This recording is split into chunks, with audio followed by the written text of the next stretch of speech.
Most signature moves have very unique, defining characteristics to them that make sense for them to be limited to one Pokémon or one evolutionary line.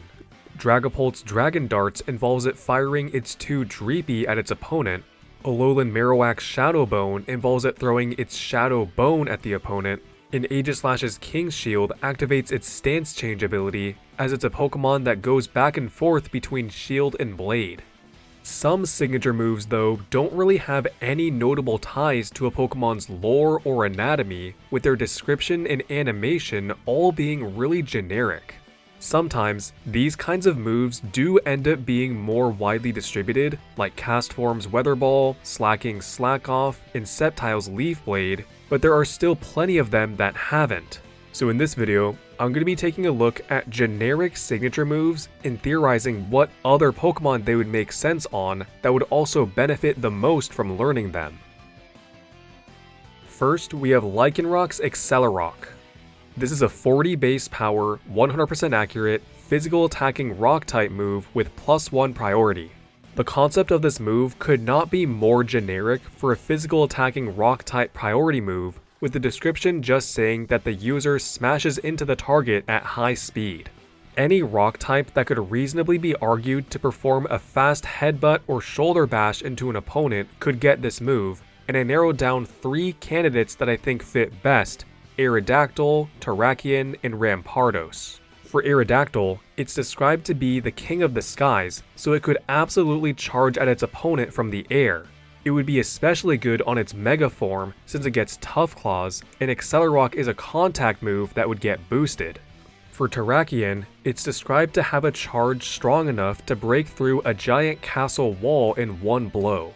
This would allow Terrakion to have some measure of counterplay to the other priority moves that rock types are weak to, like Mach Punch, Aqua Jet, Grassy Glide, and Bullet Punch, something I mentioned in my 3 levels of buffs to every washed Pokemon video. For Rampardos, it's described as having a skull harder than steel, with it destroying a skyscraper with a headbutt. With the lowest speed but highest attack out of the 3, Rampardos would really appreciate a priority stab move, since it also gets Swords Dance for setup. Next, we have a 3-for-1, Pikachu's Volt Tackle, Zeraora's Plasma Fists, and Pommet's Double Shock, all 100% accurate, 100+ power physical electric type moves with no drawback or a workable drawback. I excluded Togedemaru's and now Pincurchin's Zing Zap because that move actually does have ties to the Pokemon's anatomy, which is because it's called Shocking and Prickly in Japanese, and both of those Pokemon have spikes as part of their design. Either way, Game Freak is allergic to making widespread, no drawback physical electric moves, just like Valve is allergic to making third games. I think the best candidates for these moves would be literally every single physical attacking electric type, but since that's not a very interesting answer, I'll go through some specific mons for each move and talk about either the thematics or competitive benefits that the mon provides. Volt Tackle would be good on Zebstrika since it learns Double Edge and is described to reverberate the sound of thunder when it runs. Plasma Fist would be good on Electivire since, like Zeraora, it has an electric immune ability that it can take advantage of by changing its opponent's normal moves into electric moves, and it learns some other punching moves already, like Thunder Punch, Ice Punch, and Focus Punch. And Double Shock would be good on Iron Hands since it's a dual type and mostly just uses Fake Out and fighting moves, so it wouldn't really care much about losing its electric stab. It would care more about losing its electric resistances since it would now be weak to flying where it was previously neutral. Next, we have Espathra's Lumina Crash. This is an 80 base power, 100% accurate, special attacking psychic type move that decreases the target's special defense by 2 stages after use. Very few attacking moves drop a stat by 2 stages, so the fact that Lumina Crash is guaranteed and at 80 base power is crazy. What's even more crazy is that Espathra doesn't even use this move that often, since it would typically rather set up self-stat boost to increase the damage from stored power, a move that increases in power by 20 for every stat boost the user has. On more support-oriented mons, Lumina Crash's harsh special defense drop effect would be a great way to allow your ally to deal more special damage, while also dealing decent damage directly since it's 80 base power as opposed to the status move Fake Tears that doesn't deal any damage, and the poison type attacking move Acid Spray that's weak at only 40 base power. The description for this move just states that the user attacks by unleashing a peculiar light that even affects the mind, which isn't that much different from the descriptions for Psychic and Dazzling Gleam, two very widely distributed moves. I also don't see anything distinct enough in Espathra's design that would warrant Lumina Crash being exclusive to it, so I think the best candidates for other Pokemon to get this move would be special attacking Psychic type support Pokemon, which there are plenty of in VGC, so I'm just going to name them all. Farigiraf, Indeedee Female, Cresselia, Screamtail, Gothitelle, and Oranguru. Next, we have Hisuian Lilligant's Victory Dance. Lilligant was given a Hisuian regional variant in Legends Arceus that's a physical attacking grass fighting type, and was given the signature move Victory Dance, which is essentially just the physical version of Quiver Dance, being a fighting type status move that raises attack, defense, and speed by 1 stage each. This is just better Dragon Dance since it also affects defense, and while it does have less PP than Dragon Dance, that's really not going to be a factor. It has no ties to Hisuian Lilligant's specific anatomy, with the description just stating that the user performs an intense dance to usher in victory. The best candidates for this move would be fighting types with ties to dancing, and Quaquaval is the easy choice.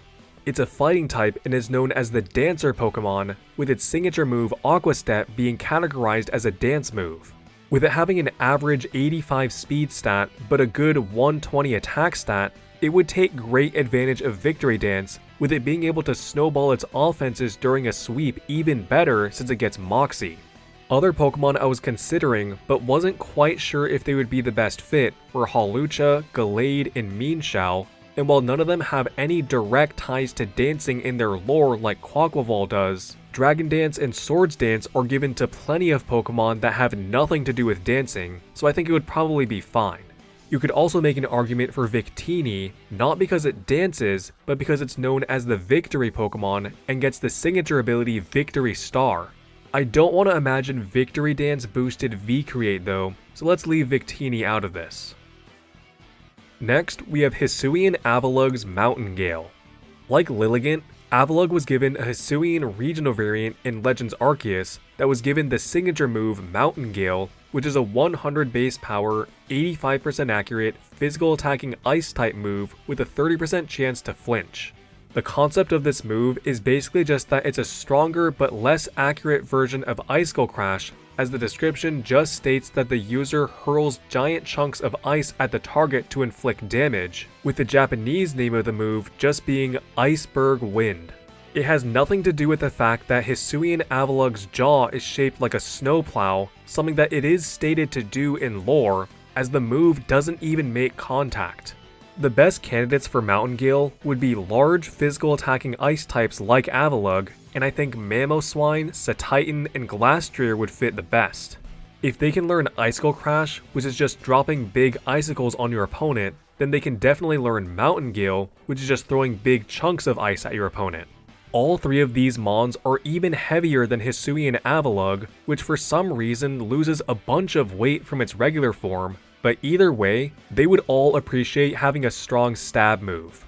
I don't think it would be a clear pick over Icicle Crash, since it's debatable if 15 power is worth 5% accuracy, but I would personally pick Mountain Gale if given the choice between the two. Next, we have Raging Bolt's Thunderclap. This is a 70 base power, 100% accurate, special attacking electric type move with +1 priority that will fail if the target isn't readying an attacking move. It's exactly like Sucker Punch except special, electric, and non-contact.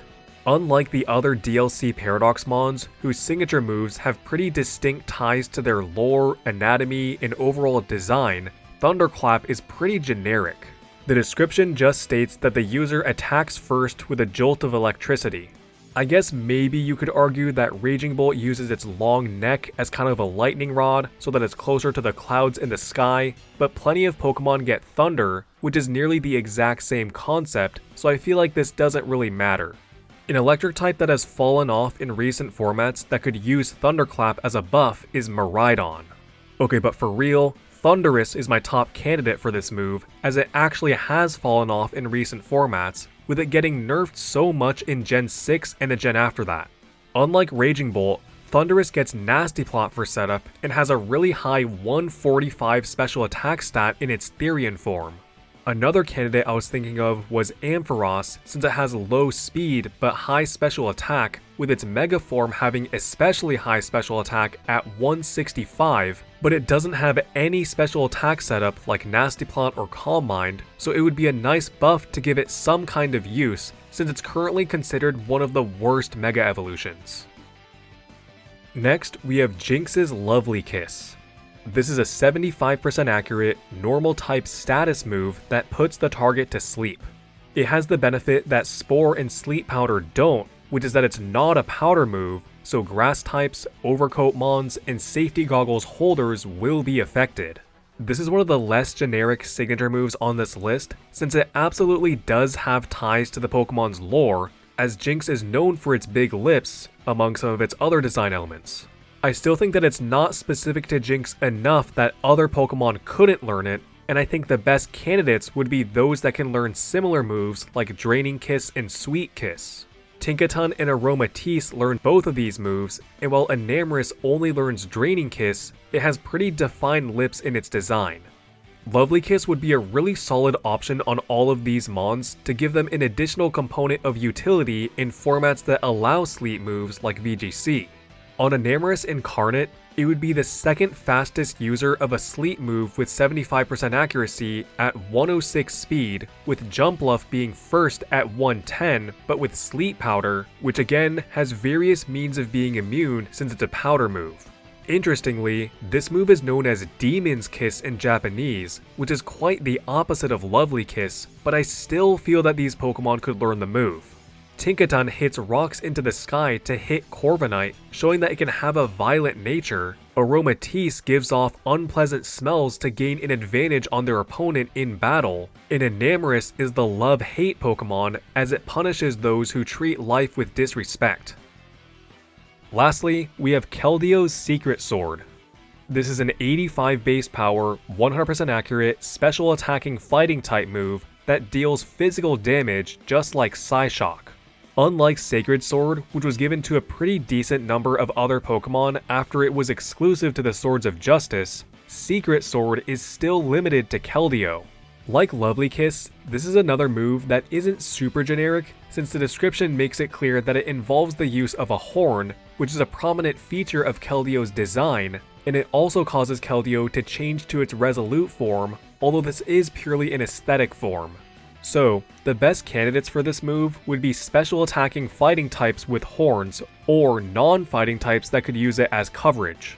When looking through potential candidates, I couldn't really find very many mons that fit this criteria, so I'm starting to see why it hasn't been given to other Pokemon. The closest I think would be Nidoking, as it has a horn as part of its design and learns the moves Mega Horn, Horn Attack, and Horn Drill. While it does have higher physical attack, it generally likes to function as a special attacker due to its ability Sheer Force, which unfortunately wouldn't boost Secret Sword since hitting for physical damage isn't a removable secondary effect. There is another Pokemon that I think would definitely be fitting, but the issue is that it's Xerneas, which absolutely does not need consistent special fighting coverage to hit the steel types that resist Fairy. Xerneas has antlers, which aren't exactly horns, but it does learn the horn moves Mega Horn and Horn Leech, with other deer-like Pokemon learning horn moves such as Sawsbuck and Weirdeer. And those are generic signature moves that should be given to other Pokemon. Here are some other signature moves I was considering, but wasn't quite sure if they were generic enough and couldn't really think of any good mons they should be given to. Anyway, if you want to support me and my channel, just leave a nice comment since I do read all comments. You can also become a member for 99 US cents a month to get a badge next to your name and early video access like all of these lovely people. If you want bonus content, check out my second channel, Extra Bell, where I post videos I've scrapped from the main channel, as well as more casual, unscripted videos. Likes are also one of the ways that YouTube determines if a video should be passed around to more people, so if you feel that this video deserves to be, I would appreciate it. Thanks for watching.